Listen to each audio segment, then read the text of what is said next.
मेरा सवाल इस समय को लेकर और महत्वपूर्ण हो जाता है।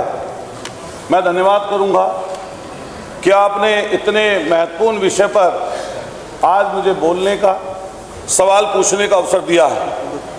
मान्यवर, जैसे ही दवाइयों का विषय आता है, दवाई सब जहन में आता है, तो हमारी और सबकी जिंदगी से जुड़ा हुआ प्रश्न आ जाता है। जैसे ही हम लोग देखते हैं, हमारा शायद ही परिवार का कोई सदस्य ऐसा होगा जो कभी ना कभी दवाई ना खाया। अगर उन्हीं दवाइयों में कहीं पर नकली या नशीली शब्द का प्रयोग हो जाए और या उसकी चीज का संज्ञान कहीं पर आ जाए, तो हम समझ सकते हैं कि हम अपने बच्चों के लिए क्या सोचते होंगे।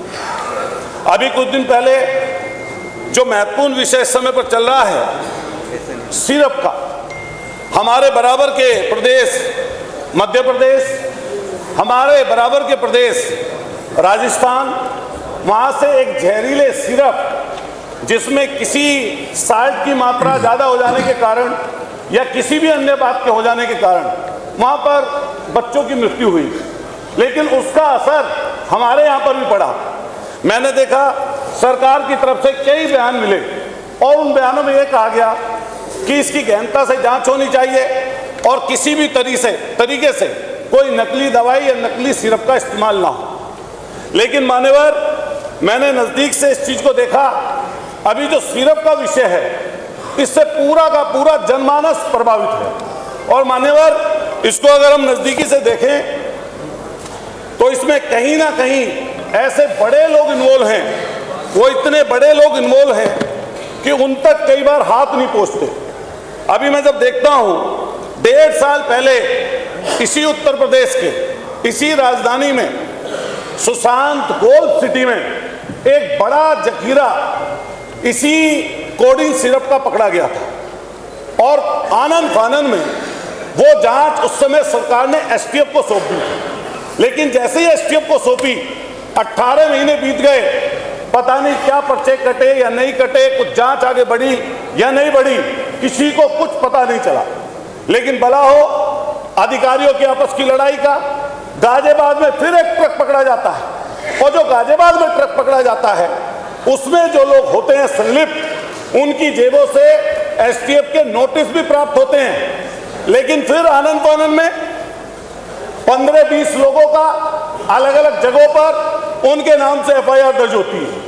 लेकिन अभी वो चर्चा का विषय है कि कई लोग बता रहे हैं कुछ, कई लोग कुछ बता रहे हैं। लेकिन प्रधानमंत्री जी के संसदीय क्षेत्र से जिसका नाम शुभम जायसवाल चला गया दुबई, जिसका नाम वहां पर टाटा करके बोलते हैं, उनका नाम जैसे सामने आया तो पता चला ये व्यापार, ये भ्रष्टाचार की जड़ें बहुत नजदीकी से सत्ता संरक्षित लोगों के पास हैं।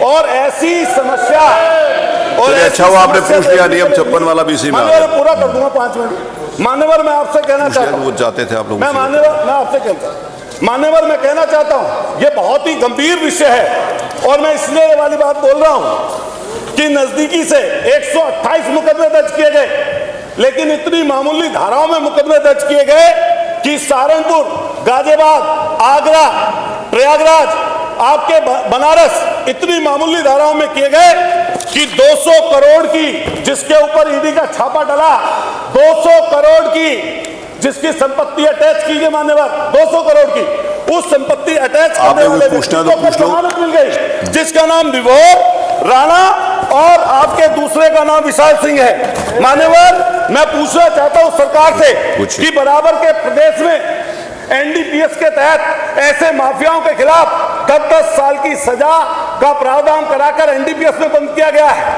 क्या मान्यवर सरकार ये कहेगी या बताएगी कि ऐसे लोगों के खिलाफ एनडीपीएस के तहत, गैंगस्टर के तहत मान्यवर सरकार बुलडोजर में माहिर है, लेकिन बुलडोजर पता नहीं कहां चला गया, ड्राइवर सो गया या कोडिंग पीकर नशे में है, चाबी पता नहीं कहां खो गई।